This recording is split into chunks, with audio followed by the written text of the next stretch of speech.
What's up, y'all? Welcome back to the GridironTalkZone podcast. Today, we're going to be recapping the NFC teams' off seasons, and just give a little bit of takes on these teams going into 2023. And we're going to go division by division. After we do a division, we're going to give each of our division winners. We did this for the AFC actually a month ago from today, and we all had the same division winners for the four divisions. So NFC. I don't know. I expect to have some different ones just because I feel like these divisions are kind of harder to predict than the AFC ones. But who knows? You have anything to add, John? Yeah, and I feel like this one, there's no clear division favorite like the Chiefs are for the AFC West and the Jaguars for the AFC South. So it's much tougher to predict. I feel like we'll have some differences. Yeah, so it should be an interesting podcast, but we're going to get it started with the NFC North teams. Starting off with the Minnesota Vikings. The Vikings, I'll talk about them a little bit here. End of season, I had them ranked 8th. Improvement rank, I actually have them as I guess you could say, the team that got worse in the offseason because look at all the players they lost. Are you reading that list I put up there? Yeah. So Darius Smith, Dalvin Tomlinson, two key players on the defensive line. Like a lot of their best players. Yeah, Dalvin Cook on the offense, one of the best offensive players. Adam Thielen, still pretty productive and a long time veteran. Eric Kendrick's been one of the main pieces of the defense the last 5 or so years. Patrick Peterson actually fit the zone scheme pretty well the last few years and was putting up better numbers than he was lately in Arizona. Then some other corner depth like Chandler Sullivan and Duke Shelley. But yes, they lost a lot of pieces on the defensive side of the ball. They went a little bit younger with Byron Murphy, Marcus Davenport. Still not the youngest guys, but guys who have had stretches where they've played all right in the last places, but also been a very inconsistent, underwhelming player. And then they went young at receiver with Jordan Addison, and they added a veteran on the defensive line in Dean Lowry. So overall, like I have them here, I think that they're the least improved team in football. But looking at the offensive side of the ball, the O-line probably going to be a little bit shaky another year. Vikings fans, I've noticed, have been hyping up Alexander Madison. He was a good running back too a few years ago, but just off the play-by-play numbers last year, not very good at all. I'm actually going to pull those up. But yeah, the offense I still think should be pretty productive with Kirk Cousins, who is the quarterback I'm currently watching tape on. I'm going through quarterbacks, and you can make a case that he's a top 10 quarterback. Mm-hmm. And Jefferson, obviously the best receiver in football. It's just outside of him, though, how is Jordan Addison going to be? They still have KJ Osborne, who's been all right. But I think that this offense is going to take a slight step down, losing the explosive player, rushing and receiving wise out of the backfield in Cook and a veteran receiver in Thielen. Like, I get running backs. People want to make the argument that running backs they're replaceable. But when you cut a player like Dalvin Cook, who's a special part of your offense, a very productive player in multiple areas, your team doesn't improve. Yeah. They only get worse. He's still a critical piece of the team, even though running backs aren't as valuable as they were 20, 30 years ago. He's still a good player. So I think the offense is going to take a step back. Still be pretty good, though, with Kevin O'Connell, Cousins, Jefferson. The defense, though, it was a mess last year, and they only got rid of the main veterans. Some of the guys who actually played good last year, Zadarius Smith played good, Dalvin Tomlinson. Kendricks kind of didn't fit the new scheme, but Peterson played well. So they cut a lot of players. Brian Flores coming in at DC could give them a little boost, but I think it's going to take time, and he quite doesn't have the pieces to work with yet. So I still see a bad defense. You factor in the one-score game last year, that's not something that's going to be replicated. Kirk Cousins is a good quarterback. He kind of proved some of his haters wrong a little bit in the clutch moments last year, but him doing that back-to-back years, 8 game-winning drives, 8 fourth-quarter comebacks, that's not happening again, this year at least. So I think the Vikings, I don't think they're going to stay at the top of the division for the reasons I named, the defense, losing pieces on offense too, but I think that they can still make a wild card push, but I think that they're going to give this division up this year. Now, I talked a while. You can talk. Yeah, I also agree that they're probably one of the teams that improved the least, especially in the defense, downgrading on an already bad defense that lost to the Giants in the playoffs, and then losing that red zone threat and second wide receiver to Jefferson and Adam Thielen is definitely going to hurt. And Alexander Madison, as you mentioned, he was behind Dalvin Cook for a reason, so it's definitely a downgrade at running back. Yeah, 3.8 yards per carry, 283 yards on 74 attempts. Yeah. So, but yeah, I did forget to mention TJ Hawkinson. Good tight end. Like I said, the offense should be able to stay pretty good. I just don't quite think it's going to be what it was last year. And the defense, I think, even regressed. Like, the defense gave up 31 points to the Giants. Daniel Jones was making play after play with his legs and arm on them in the playoffs. I think this team's going to take a little bit of a step back. I'm thinking they can still push for 9, maybe 10 wins, but I'm thinking more that 8-9 range, 8 to 9 wins. But yeah, official predictions will be in a few weeks. But moving on to the next team, who finished second at 9-8 in the division last year, the Detroit Lions. Interesting. If you look at just the players, the pieces, they made a lot of moves. I do have the improvement rank at 7th, though, because I think almost all the moves they made were beneficial. Adding a veteran guy who you used to have on your team, Marvin Jones, that's an upgrade over DJ Chark. The running back room upgraded, in my opinion, with Montgomery and Jahmyr Gibbs. Obviously, Gardner Johnson, if he plays at least close to what he was in Philly last year, you're getting a very good player. Cam Sutton's had some good years in Pittsburgh. Emmanuel Mosley in San Francisco added a young guy in the draft, Brian Branch, Jack Campbell. They just added a lot of pieces, and I don't think they lost any huge, crucial pieces. I mean, looking at it, offensive guard Evan Brown was pretty good, but they have some other guys to fill in for him, and they did sign another guard, Graham Glasnow. So, yeah, they have a pretty good team. It's just Ken Goff put together another good year, but I'll let you talk about them. Yeah, I think definitely the roster improvements are important, but the question is, can Goff replicate or be similar to what he was last year?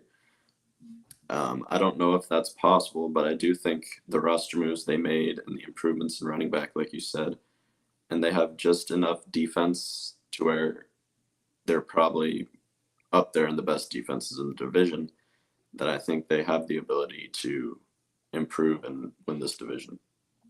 Yeah, looking at the defense, as you mentioned, I think they're led by a pretty good coordinator, Aaron Glenn, and Hutchinson. He had a very good rookie year. If he can, I know coming out of the draft, people say he's going to be a very good player, but they were saying he wasn't a Bosa, Myles Garrett. I don't know if he's quite going to get to that level, but if he can take a step and become a true elite, take over the game pass rusher, you look at the pieces around him on defense, they have enough to be, like you said, probably the second best defense in the division behind the Packers. They could even push the Packers because the Packers have some guys aging too. But interesting. So the strength of schedule, the 5th hardest, I actually went to playoffpredictors.com and last year's results. I just looked at last year's results and put the strength of schedule in, and so it was the 5th hardest. That wasn't like this season's. That's just predicting based off last year's records. This one, it's actually based off the records last year. How did the schedule end up if you're looking at it after the fact? And it was the 5th hardest. So they had a tough schedule too, and now it looks like the schedule should at least be easier. But again, that's not the best predictor to go off of because it is off last year's standings. But yeah, moving. Actually, no, we need to finish this up. Stock up. We both agree. Won 9 games. I'm not quite on the train where they're going to go win 12 games and push for the top 2 seed in the conference. I think they're more the 3 or 4 seed, but I could see a 10, maybe 11 win season, and we'll give a division favorite at the end of the division. On to the Packers. I'll let you start. Yeah, looking at the obvious players they lost, like Aaron Rodgers, Allen Lazard, they definitely got worse. And losing a guy like Aaron Rodgers definitely hurts that veteran presence. But it'll be fun to see how Jordan Love steps in, because a lot of people are kind of high on him. And I think without playing any games, that's something to not ignore. And I think that Jordan Love, if he can be serviceable, they will maybe be able to compete for this division with definitely the strongest defense in the division. And I think they'll be able to compete a little bit. Yeah, for me, it's really this is going to be Matt LaFleur's big test. Is he a top 10 coach? Is he your franchise coach? A little thing on Rodgers is I think losing Rodgers is going to be big. Like even we saw when the Patriots lost Tom Brady, even though he wasn't the best quarterback in 2019, they lost him. They took a big step down. Big Ben, who was not really very good at all his last year. The Steelers kind of stayed about the same. The Saints, when they lost Breeze, who people wanted to be benched in his last year, they even fell off without Breeze. So you lose a Hall of Fame quarterback, just seems like losing him, no matter how good he was, is going to hurt. And Rodgers was still a top 12, 15 guy last year. Um, Interesting thing is, though, sometimes it felt like they almost didn't run the ball enough with A.J. Dillon and Aaron Jones. I feel like with LaFleur, they should kind of focus on the running game more this year. The offensive line is aging and regressing year by year, although they're trying to make it a little bit younger. But yeah, Rodgers, it seemed like last year, I just watched his tape recently. I don't think he was anywhere near as good as MVP is, but a lot of that seemed to be chemistry with the receivers just quite wasn't there. And I know we were skipping OTAs with them and stuff, so maybe that has something to do with it. He started to click with Watson, though, at the end of the year. They started to win games. It was kind of too late at that point, and they lost the big game at the end of the year.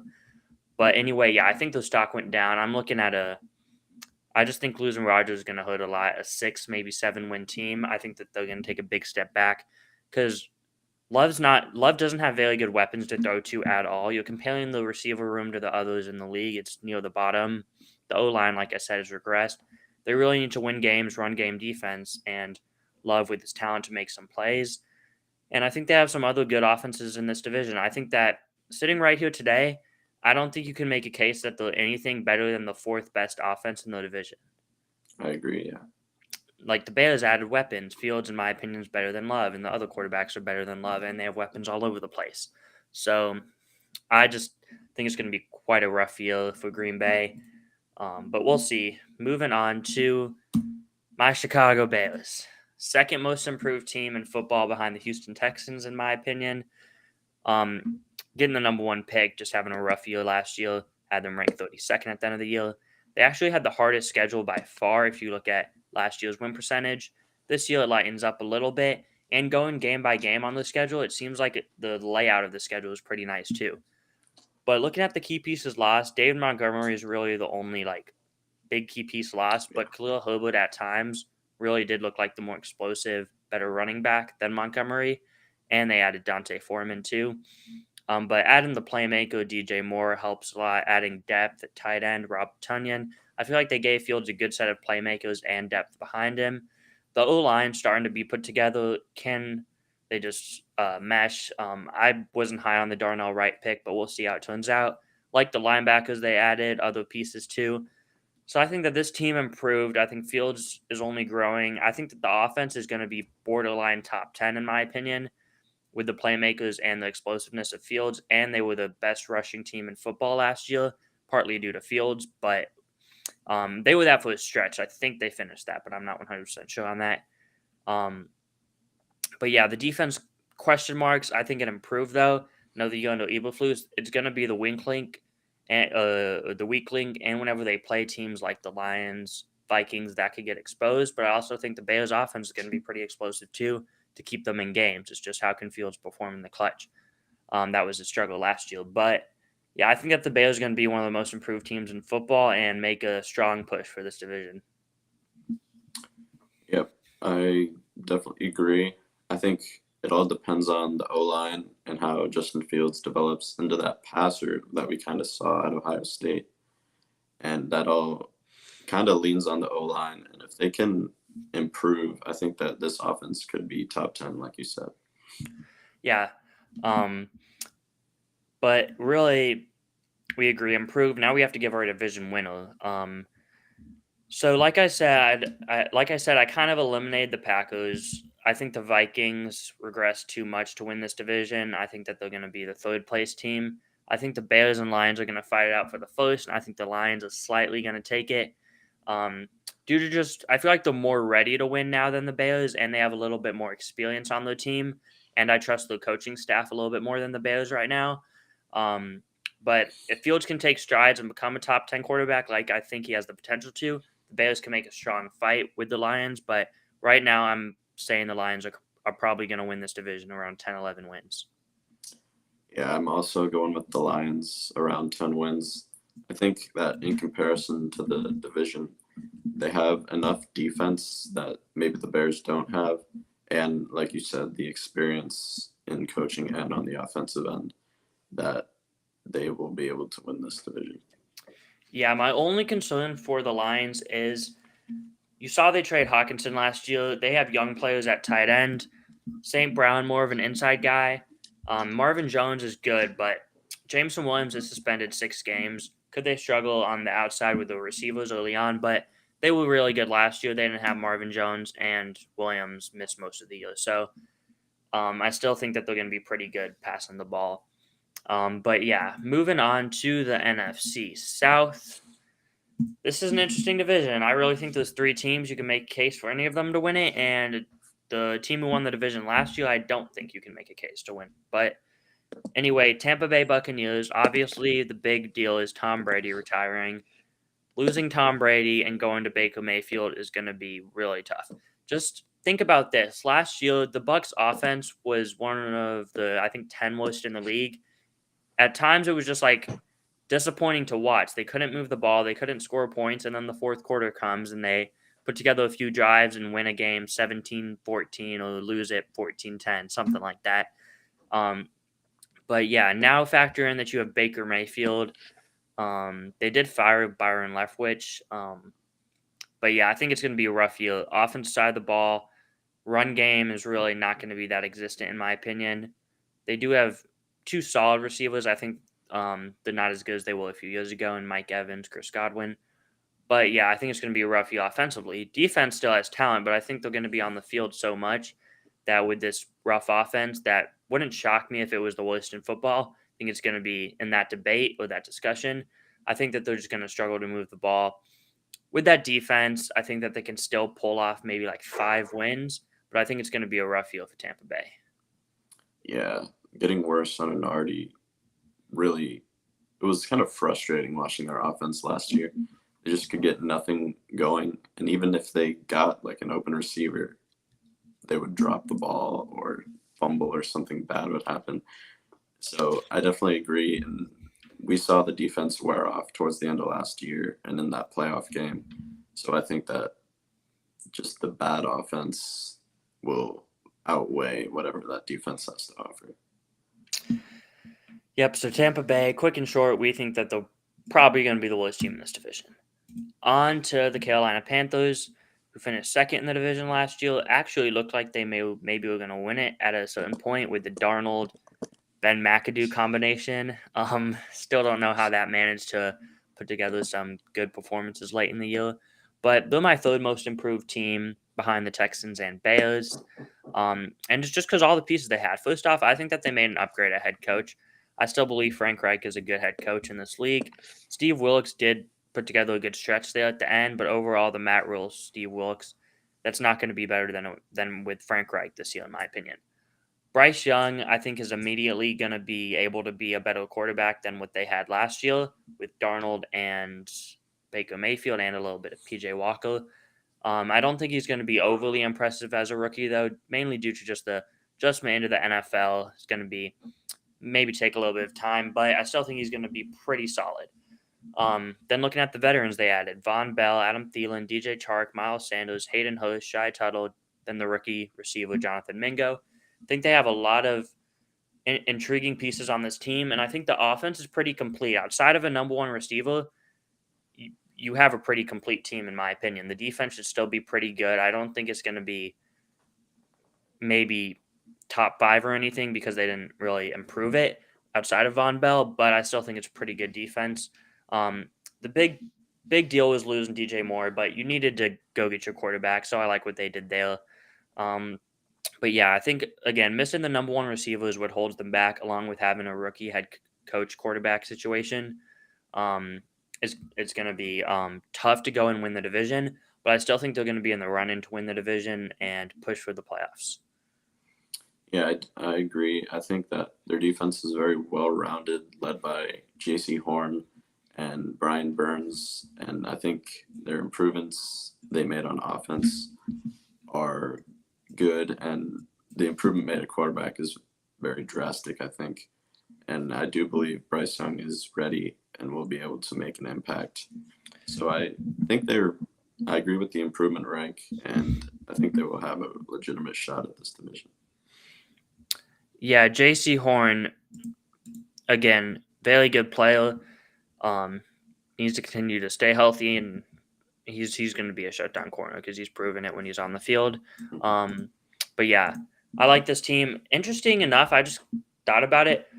Should they sign DeAndre Hopkins? Like, I'm not the biggest DeAndre Hopkins guy. I don't think he's that star number one receiver anymore. But I think he would provide a pretty nice improvement to that room for them. And if they want to make a playoff push, I feel like he would be a guy who would help them. As long as they don't have to overpay. But I think he'd be a pretty good signing. What about you? Yeah, I definitely want him on the Patriots, but he would be a very good signing for anyone looking for that wide receiver one guy that they need. Yep, on to the New Orleans Saints. So the Saints, I have them as the 18th ranked improved team. I do think that they did upgrade at quarterback from Dalton to Carr. Some people may disagree with this. I quite haven't told you this, John. I just watched the tape recently. I still liked a lot of what I saw from Carr last year. It wasn't quite to what it was a few years ago. He did take a little step down in accuracy, in my opinion, just the consistency of his accuracy. But he still made big throws after big throw on his tape, and it was a very poorly designed offense, in my opinion. Around Derek Carr. Interesting enough, they had him throw the ball I think 100 times less than he did the year before, or something crazy like that. That's why he had so much less yards. And Jacobs had such a big year on the ground, and it just didn't fit his play. I think in New Orleans, it's going to be a pretty good Derek Carr we see. But anyway, outside of Derek Carr, though, I feel like the defensive line regressed big time. Cameron Jordan's already aging. You lost David Onyemata, Marcus Davenport. Don't know why I put Davenport, but Davenport, Shy Tuttle. Then Caden Elis was a pretty underrated linebacker for them last year. Did a lot as far as rushing the passer and dropping back in coverage. So yeah, they definitely did kind of get a little bit younger overall on the team, and I think that they're going to improve.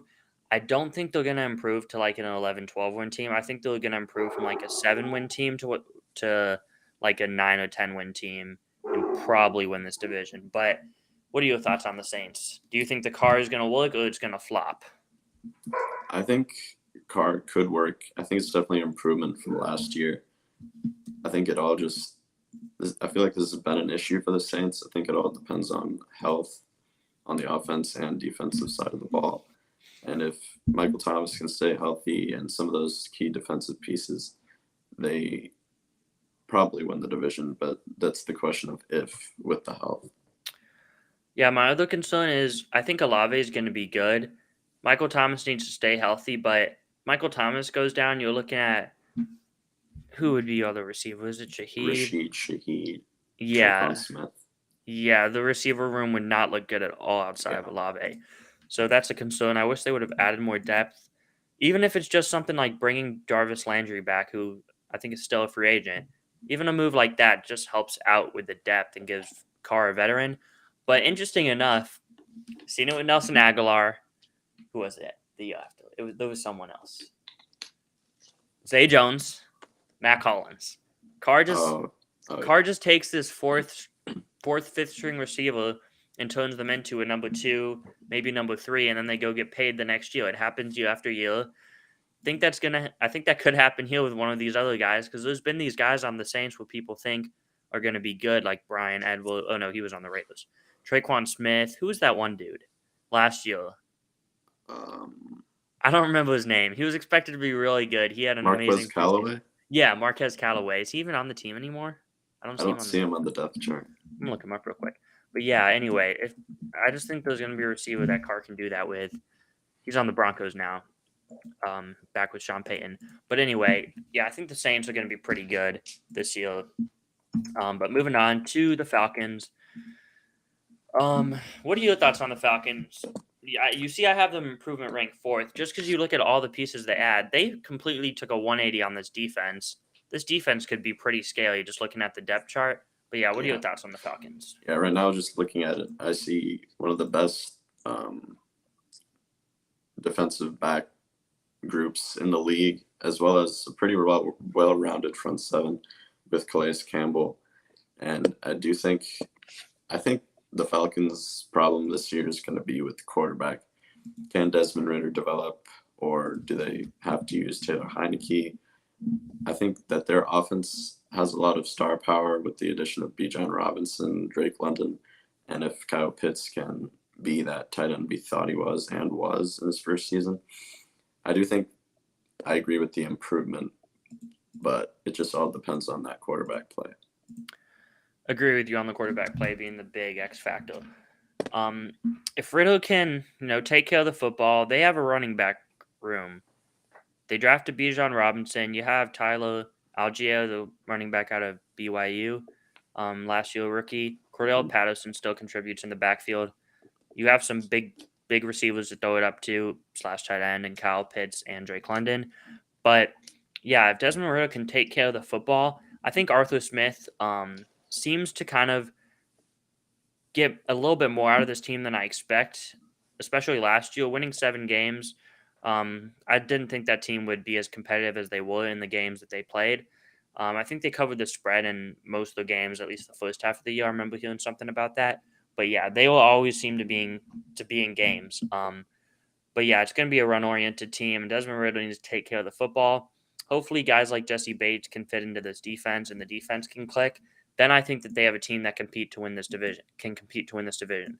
I just think they have, in my opinion, probably the third best quarterback in this division. Could be fourth if Baker Mayfield plays like we've seen him play at stretches in his career. So a lot of it depends on Desmond Ridder, like you said. But this team, I think, has a high floor just because of the talent, just maybe a low ceiling because of the quarterback play probably not being the best. But again, if Ridder can make the throws, not turn over the ball, this team could win 10 games and win this division. I really do think this team has talent, but that's the big question mark for me. Now we can give our division picks. I hinted at it. Derek Carr, New Orleans Saints. Carr gets to host his first home playoff game. He's never done it before? No, the year they made the playoffs, it was Connor Cook because he was injured. Oh, yeah, right. And then the year he took him to the playoffs, they lost to the Bengals at the end of the game, who went on to go to the Super Bowl. But was it Connor Cook playing in that game? It was either McLoughlin or Connor Cook, someone like that. Yeah. What do you think? Who's winning this division, John? My pick is the Falcons. I think that they made a big improvement in terms of roster, and they already had 7 wins last season. I think they can be a 10-win team and win the division. Okay, so the Saints, part of it is health. Do you think the Carr move is a little overrated, in your opinion? Or maybe overrated from my standpoint, not the media. Standpoint. From your standpoint, I think it's a little bit overrated. Okay. I think you're higher on Carr than probably everyone in this world. I probably will have Carr in my top 10 quarterbacks coming out soon. Just, I don't know, year to year I watch him and I think, man, he's good. One year he proved me right, took a bad team to the playoffs. The next year, you could say he proved me wrong this past year. But again, a lot of that I think was Josh McDaniels. So I'm sticking with my guy this year. Let's see how it rolls. I think he's going to prove me right. We'll see. But anyway, on to the next division, the NFC East. I'll let you start. Talk about the defending champ, the Philadelphia Eagles. The Eagles. I think that the Eagles are going to be one of the best teams in football again this year, competing for a Super Bowl. I think Jalen Hurts is up there in the top 5 quarterbacks in the league, and their overall roster is still very good. But losing pieces like Gardner Johnson, Miles Sanders, and some pieces in that O-line, and Javon Hargrave, obviously, I think that we might see a little bit of a downgrade than what we saw last year definitely in terms of roster. But I do think they will have the ability, again, with the offensive firepower and still a solid offensive line, to make a run for the Super Bowl again this year. The Eagles are an interesting team. I think Sirianni has proven all the doubters wrong in his 2 years. The team, His rookie year, I'd say they overachieved. This past year, don't think they overachieved. I think they kind of achieved with the roster talent would speculate they would. Maybe you can say him helping with the development of Hurts maybe overachieved a little bit more than we expected. Hurts becoming an elite quarterback, but anyway, I think this team is still due for double-digit wins. I'm thinking the 10 or 11 win range though, because I do think, as you see, improvement ranking 30th, that can be misleading because of all the young, undeveloped, or developing talent that they had behind these guys. Like Nakobe Dean, for example. It wouldn't shock me if Nakobe Dean put together the top 15, borderline top 10 linebacker play season like TJ Edwards did last year. Or like Javon Hargrave, very, very good pass rusher. Wasn't the best run defender. Now you throw in a Jordan Davis, can really defend the run. Jalen Carter can kind of do both at a high level. So I feel like that can kind of be replaced because you still have Fletcher Cox too. So I feel like they filled in some holes with some of the guys they lost. I still think, though, they lost a lot of key pieces. And maybe I just feel like they're bound to regress because of how much they achieved last year. But overall, I do think the roster suggests that they kind of regress too a little bit. And you see the schedule, 23rd hardest last year. They have the hardest schedule in football right now going into this next season. So I do think they're going to take a few games, step down. And I'm not going to be picking them to go to the Super Bowl. I know that right now. But I definitely think that they're one of the teams that could potentially make a Super Bowl run. Mm-hmm.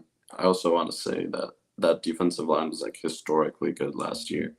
And losing a player like Hargrave, they won't be able to replicate the amount of sacks they had last year. On to the Dallas Cowboys, America's preseason Super Bowl champions. End of the year, had them ranked 6th, 14th most improvement team for me. What I like about them is they went and basically added those big pieces that they needed. Stephon Gilmore to pair with Trevon Diggs. I think Gilmore is honestly better than Diggs right now. He was really good on a really dysfunctional team in Indianapolis last year. But anyway, yeah, I like the Gilmore addition. Brandon Cooks, I think, is going to have a very good year. He was the number 1 in Houston, and he put together a few good years up until last year. I think he's going to be one of the better number 2 receivers in the league this year with Dallas. Tyron Smith only played 4 games last year. Basically, what I did was if you played less than 5 games, I just considered you as addition because he really didn't play last year. That's why he's on there with a whatever you call that star next to him. But yeah, Dalton Schultz feel like can be a little bit of a loss, but Dalton Schultz just came along as a guy who was the number 2 tight end in Dallas for, I believe, a few years behind. I forget who it was. But then he became the number 1 and worked out. Hopefully they can replicate that for their sake with, I forget who's going to be their tight end now. Ezekiel Elliott, Tony Pollard's the better player anyway. It's just will Pollard be healthy at the beginning of the year after getting injured last year, late in the year, I believe the playoffs actually. Noah Brown, I don't think that's a big loss. Connor McGovern, don't think it's a big loss for the O-line. The reason why I have the stock the same, mainly because this is my big concern with the team. Kellen Moore, yes, he wasn't a very good he wasn't an elite offensive coordinator who should have been getting a head coaching spot like some people thought. He was still a pretty solid head offensive coordinator. Now, Mike McCarthy is going to be calling plays. I don't know if you knew that. That's what he said. He's calling the plays. They hired, I believe, Brian Schottenheimer, who bounced around teams the last few years. He was with Seattle as an OC in 2018 to 2020. But anyway, I think that I'm a little concerned with Mike McCarthy calling plays. I think that this team's going to stay about the same, and that maybe 12 win range. I believe they won 12 last year. I think they've won 12 2 years in a row now. I don't think they're going to take that jump to like a 13, 14 win team. Though it wouldn't shock me if they won 13. I think they're more in that 12 win range. Pretty set on that for them. It's just, can these pieces that they added be enough to get them over the hump and into the Super Bowl? Personally, I think that they're one of the teams who I think could get to the Super Bowl. I don't think they're going to be my pick just because I've never been the biggest Dak Prescott fan, and I think in the playoffs, I don't trust him over some of the other quarterbacks, in my opinion. But it's gonna be interesting. Mhm. This NFC I think is wide open for about. I think there's a good 4, maybe 5 teams who could make a good run at it. I know some people are really set on 2 to 3, but I have a fourth team in there too. But yeah, any thoughts on the Cowboys? You mentioned a lot of stuff, but I do want to add something about Trayvon Diggs. That definitely helps him having more of a lockdown corner and Stephon Gilmore to maybe be able to line up against those wide receiver ones will help Trayvon Diggs, who's more of a ball hawk guy. And we saw him getting a lot of backlash for it like a couple of years ago when he had all those interceptions. He will be able to be that ball hawk guy again this year with Stephon Gilmore on the other side of the ball will only help him.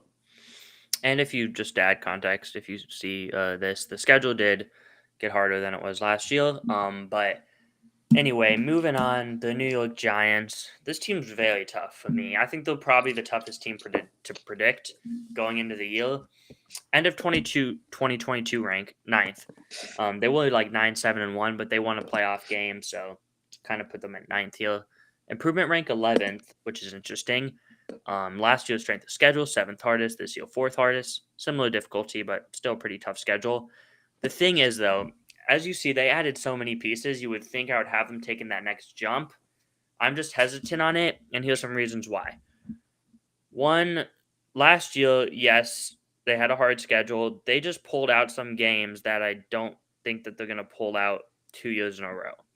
Now, is that the best logic to predict off of? Maybe not, but it's actually a pretty consistent predictor. Like the Raiders 10-7 season, that Carr brought them to the playoffs when they had the Henry Ruggs situation, the Gruden, all that stuff going on. They won close game after close game. They went and added Devontae Adams. Okay, maybe they should take another step.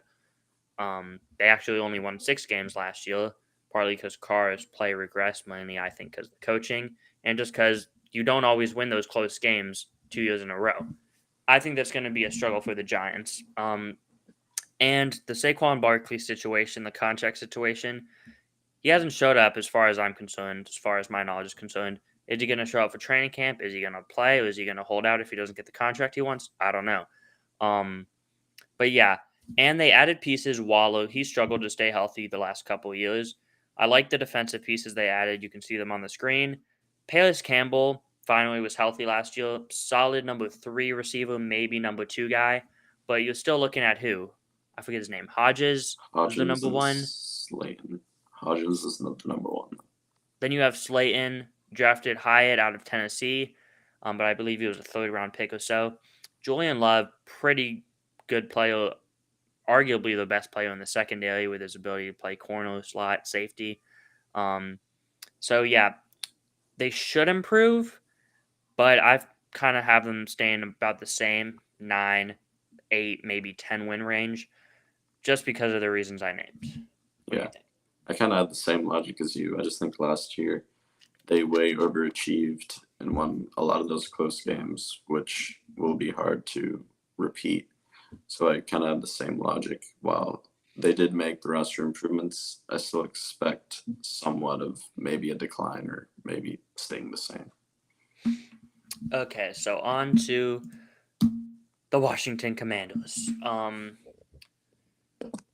End of year 17th, they finished 8-1. Interesting to note that every team in the NFC East finished 500 or above last year. Now, it's going to be hard to do that 2 years in a row, but it honestly wouldn't shock me with these teams.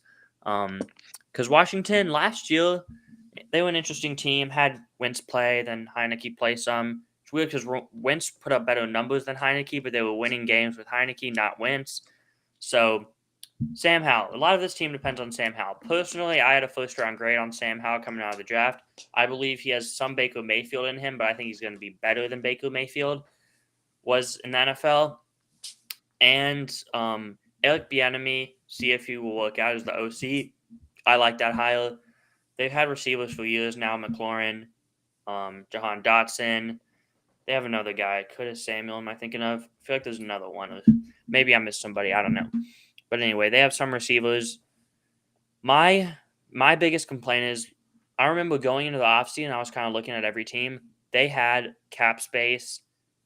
They didn't do much with it. You look, they signed some, starting Cowboy guys, I guess, Nick Gates, Andrew Wiley, Cody Barton, they didn't sign any stars. I feel like they should have, maybe they tried to go after and they just couldn't get them.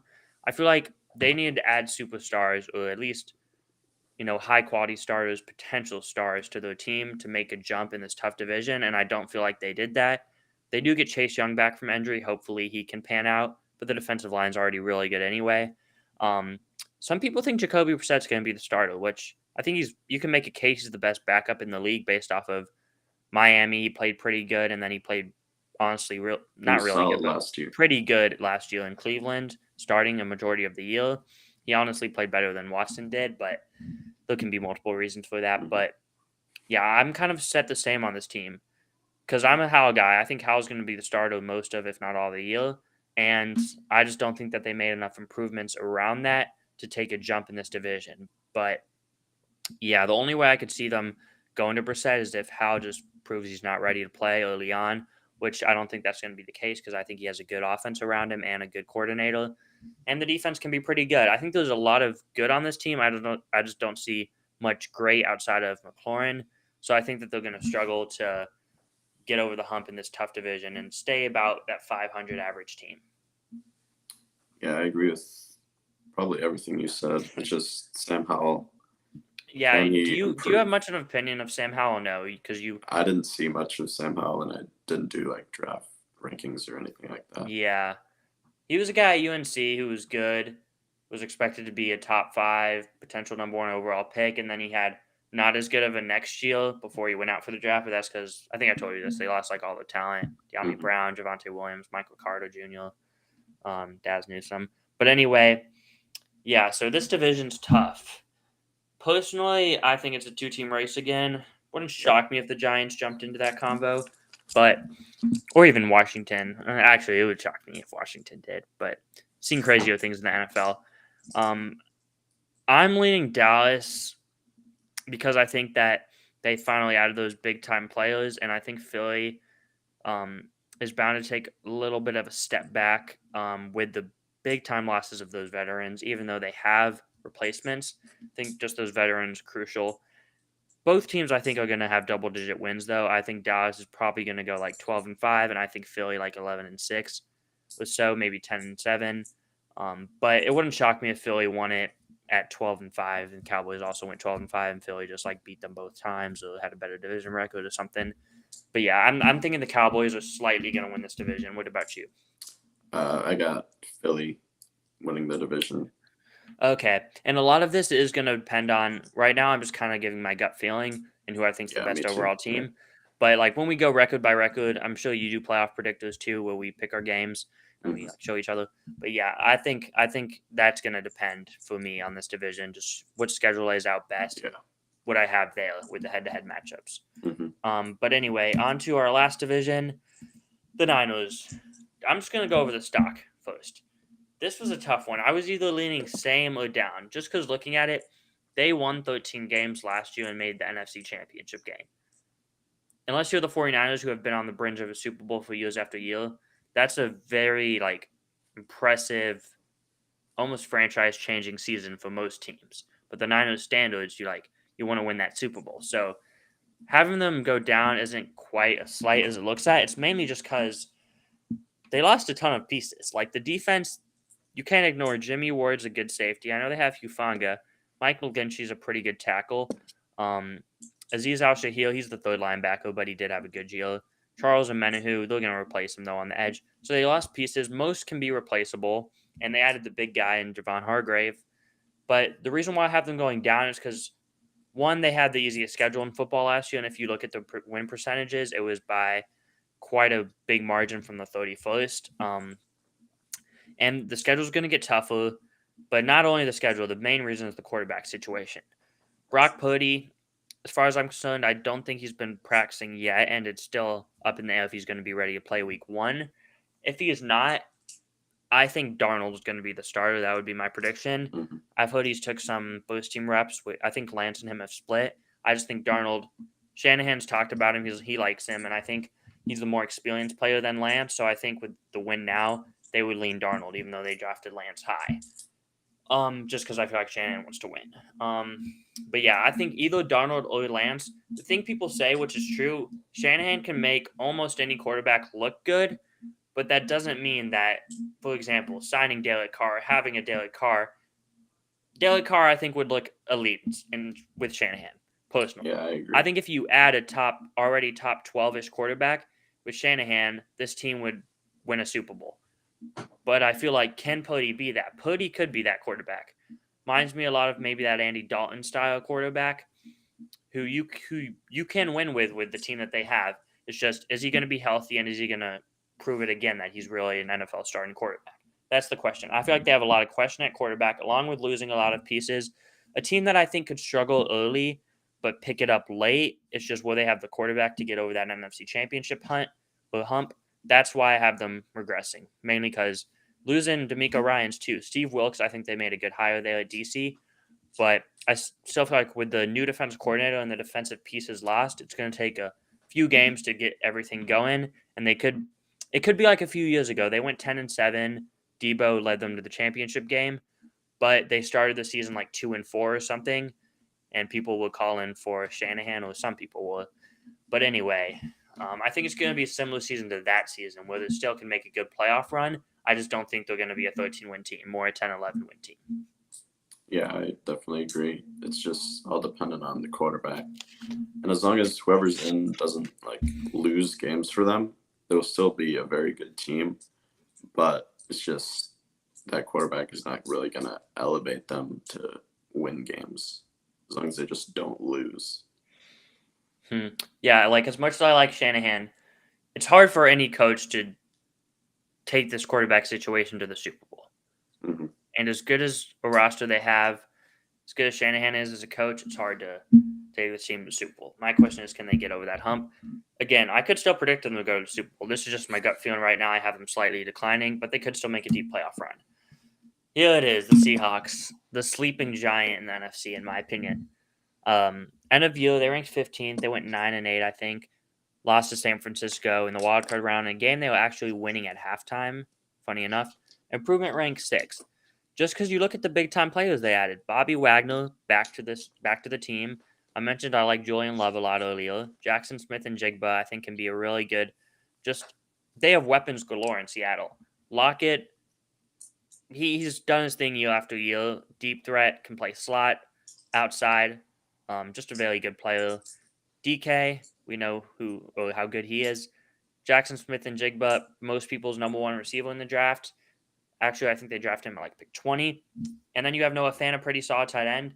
I think Kenneth Walker Jr., the third, whatever. Third, yeah. I think he's going to make another stride. It's funny enough, I was as high as almost you can get on him as a runner in college. It just was he didn't catch the ball much. He actually, I think, caught the ball last year in the NFL more than he did in college. His trajectory, he could be a sneaky, I don't want to say offensive player of the year candidate, but it wouldn't shock me, honestly, with just how good of player he can become, and how good of a runner he is, and how much Pete Carroll likes to run the ball if he made a push for that award. But yeah, I think this offense is going to be electric. Geno Smith, I'm going to talk about him more in my quarterback rankings. Just to sum it up quickly, I think he was good last year. Did put the ball in harm's way and have more turnovers than you would like. But I think they have a pretty good team around him to limit those turnovers. And I don't think he's going to throw a ton of turnovers and cost them a ton of games. I don't think that's a concern.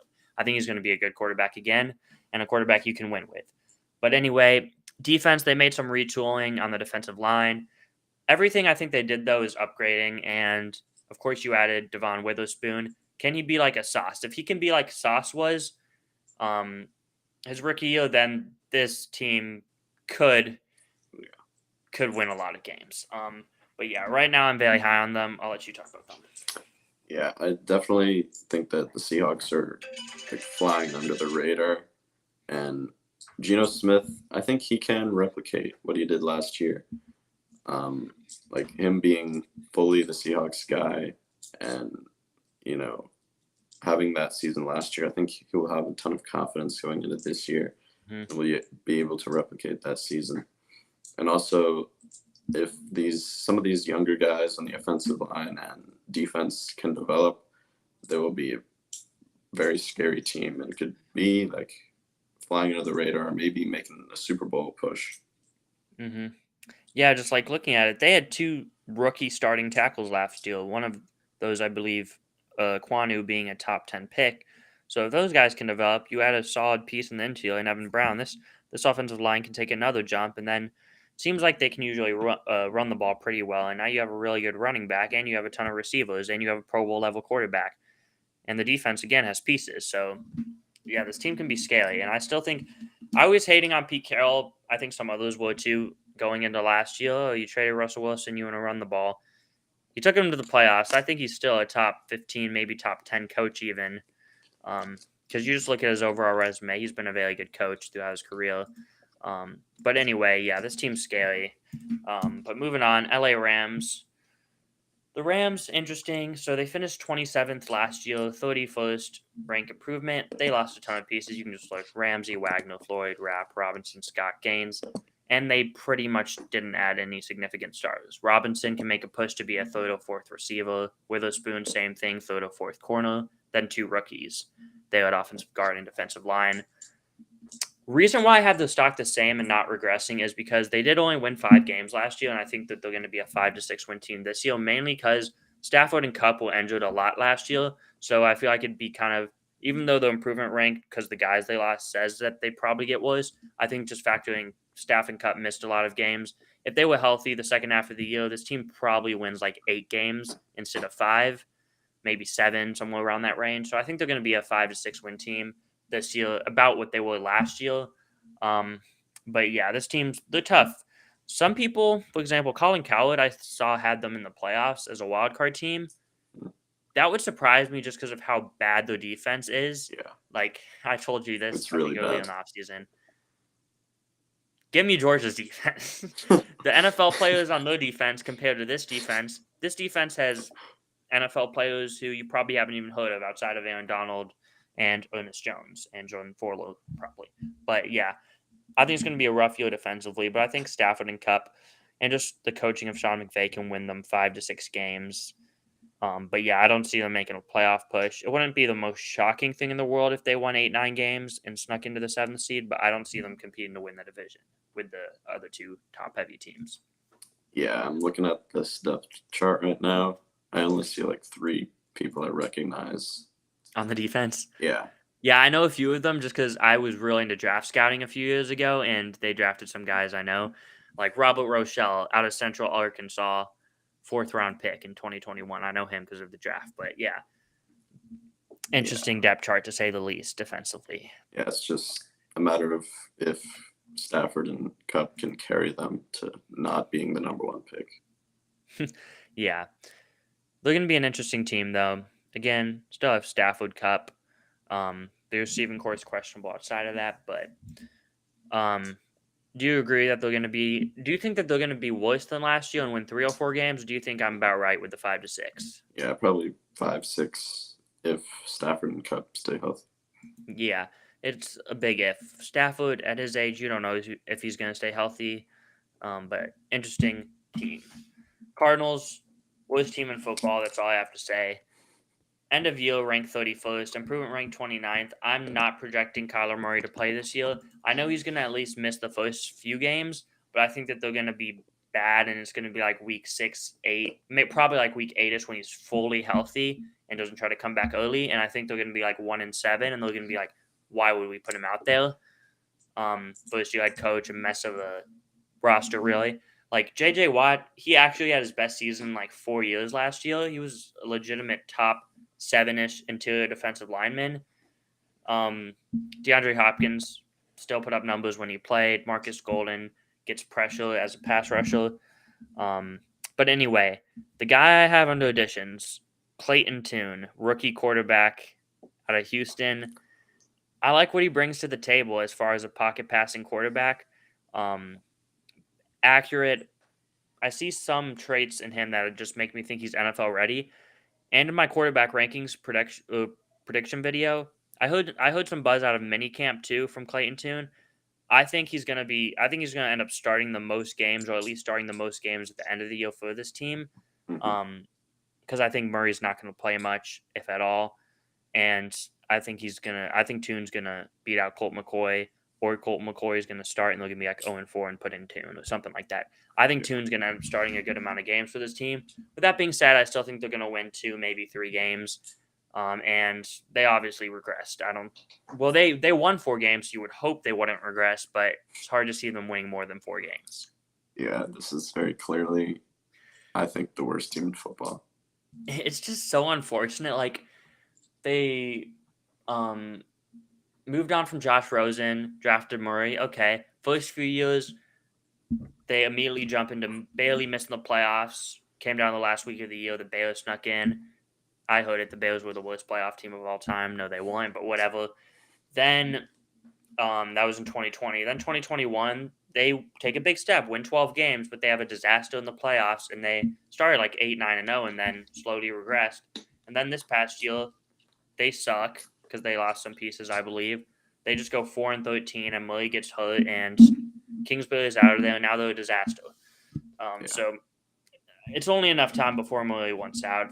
There's already rumors he went out last offseason, so I don't know. He finally was paid, so we'll see if he stays there for the long-time future. But as far as 2023 goes, I think they're the worst team in football. And, yeah, that's going to be this division. Now, time for the division winner. I'm going with Seattle. I got the 49ers. Okay, yeah. I think I hinted towards it just because the 49ers a little bit shaky of the quarterback situation. When I'm looking at the NFC, we can just talk a few more minutes. Looking at the NFC North, I think the Lions are going to be good. I don't think they're going to be Super Bowl caliber. NFC South, I think it's a 3-team race for the division. I don't think they're going to do any significant damage at the playoffs. Mm-hmm. Maybe win a game or so. The NFC East, I think you're down to 2 teams who could legitimately make a Super Bowl run with the Eagles and Cowboys.